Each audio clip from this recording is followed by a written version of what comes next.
What happens when a successful black CEO is told to leave first class, despite holding a paid ticket? He sits down in silence, makes one phone call, and what follows brings an entire airline to its knees.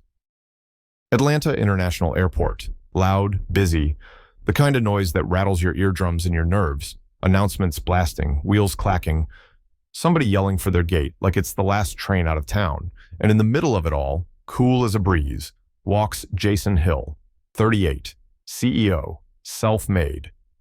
He's not flashy, but he carries that quiet kind of power that doesn't need to prove itself.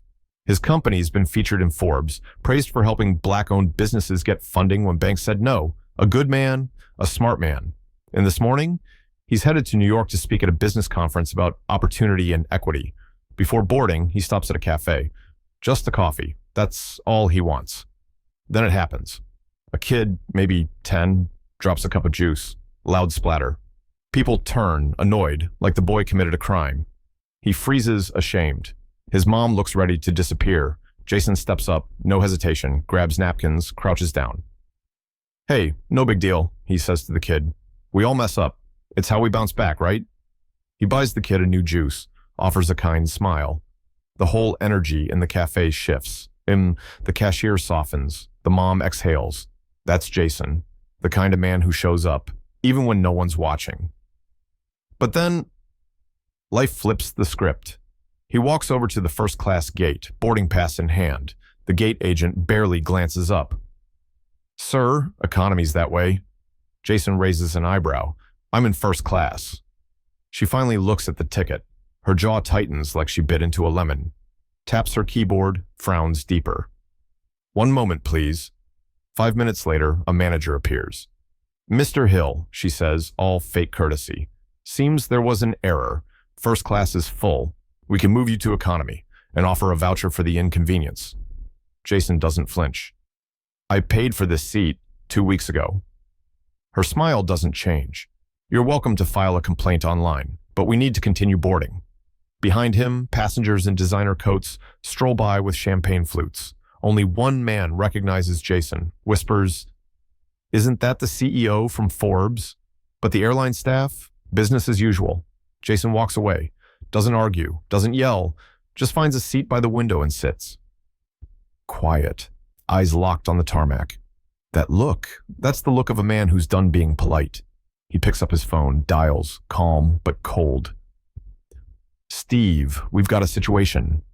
Jason Hill wasn't flying first class that day. He wasn't flying at all. Instead, he sat stone still in the sterile purgatory of Gate B12. Not in a luxury lounge, but in a cheap plastic airport seat, feet flat on the floor like he was bracing for a storm. And in a way, he was. Except the thunder wasn't in the sky. It was coming from his phone. Buzz, ping, ring. Texts from his executive team in New York, calls from his PR manager, mentions piling up on social media like rain in a leaky roof. Jason didn't even have to say a word. The story, his story, was already moving on its own. His longtime friend from Howard, now a respected journalist with a national news platform, had gotten the full download and dropped the first domino. Black CEO of award-winning fintech startup denied boarding in first class despite a paid ticket. #Black excellence, #flying while black 10 words. That's all it took. Within hours, the post had been shared thousands of times. It wasn't just about Jason Hill anymore. It was about everybody. Story after story flooded the comments. Black doctors, entrepreneurs, professors, even veterans, all saying the same thing. This happened to me too. Each post, a spark, together, a fire. The hashtags were everywhere. #flying while black #. This seat was paid #we see. What was supposed to be a quiet morning flight had turned into a national conversation. Meanwhile, Jason still had a job to do. His keynote speech, the one he was supposed to deliver in person, couldn't wait. So his team hustled. They set up a virtual backdrop right there in the airport terminal. A few cameras, a mic, a borrowed ring light from a makeup artist flying standby. It wasn't fancy. It didn't have to be. When the live stream started, Jason looked directly into the lens. face calm, eyes tired, but voice steady as stone. Today, I was supposed to talk to you about access, about equality, but instead of standing on that stage in New York, I'm sitting here at Gate B12. Not because I was late, not because I didn't pay, but because to someone behind that counter, I didn't look like I belonged. He paused just long enough for the silence to sting. This isn't about one ticket. It's about how quickly we're told to sit down, even when we've paid for the right to stand. Applause echoed across Zoom windows. Some viewers clapped, others wiped their eyes. The link spread like wildfire, hence, from finance circles to civil rights groups to Hollywood. Within hours, celebrities were speaking out, politicians were weighing in. A famous actress tweeted, "If Jason Hill can be told to take the back seat, what chance do the rest of us have? #boycott Air Choice." Air Choice, the airline in question, felt the quake almost immediately. Their CEO released a short, stiff statement by 5 p.m. "We are aware of the situation and have launched an internal review." Jason didn't even flinch at that.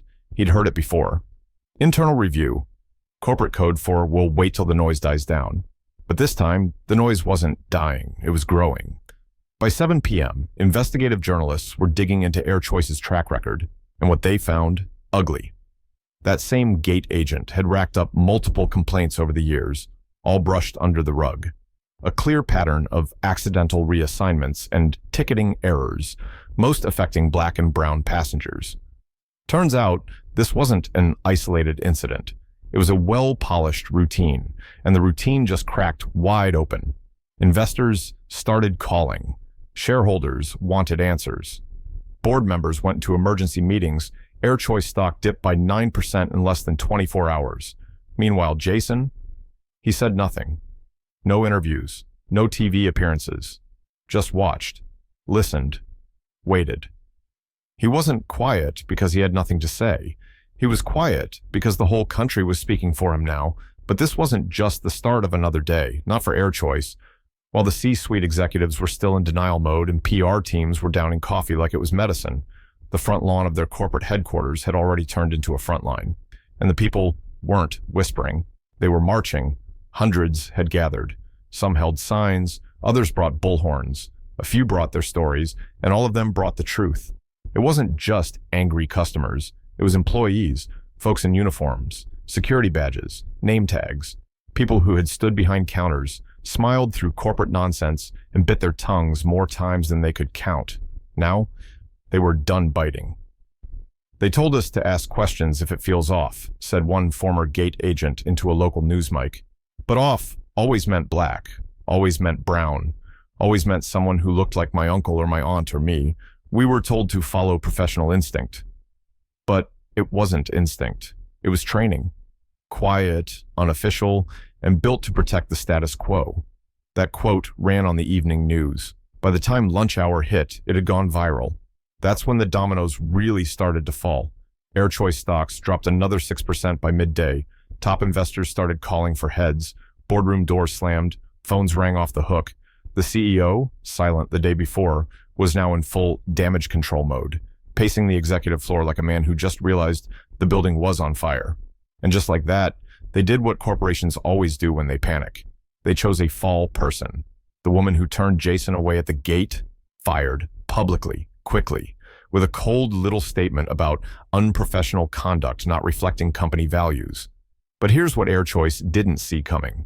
Nobody cared about one employee anymore. This wasn't about a rude gate agent. It was about a system. And Jason Hill had become the face of something much, much bigger. Then came the real pressure, accountability. By 3 p.m., under intense public and private heat, the company issued a new statement. Not just an apology, but an action plan. And this one wasn't written by lawyers. It was written for the people watching. To Jason Hill, and to every person who has been unfairly judged, sidelined, or silenced. We see you. Effective immediately. Air Choice is launching a complete overhaul of our hiring, training, and customer service standards. We will institute a mandatory anti-bias certification for all frontline employees. And we are establishing a permanent equity oversight council, chaired by Mr. Jason Hill himself. Mick dropped. The next day, at the press conference, the atmosphere was electric. Every major network was there. Camera flashes like fireworks. Reporters packed the room like they were covering history, because they were. Jason stepped up to the podium in the same calm, controlled manner that had gotten him this far, but his eyes, sharp, clear, unapologetic. No tie, no script, just presence. He looked out over the crowd, not with bitterness, but with purpose. Let me be clear. This was never just about me. This was about every single black man and woman who's been asked to explain themselves when others are simply welcomed. About every moment we've been told, in ways big and small, that we don't belong. Well, we do belong, and we're not asking anymore. A pause. That heavy kind of silence where you feel the room listening. You can't fix what you refuse to face. And today, this company, this country, is finally facing it. I'm not here to be a symbol. I'm here to make sure the door stays open, not just for me, for every single person coming next. The crowd stood. The applause rolled like thunder. No script could fake that sound. It was raw, real, long overdue. And then, a small moment. In the back, behind the journalists and executives and all the people with microphones, was a little boy, the same one from the cafe. He stood on tiptoe, waving shyly, his juice in one hand. Jason saw him and smiled.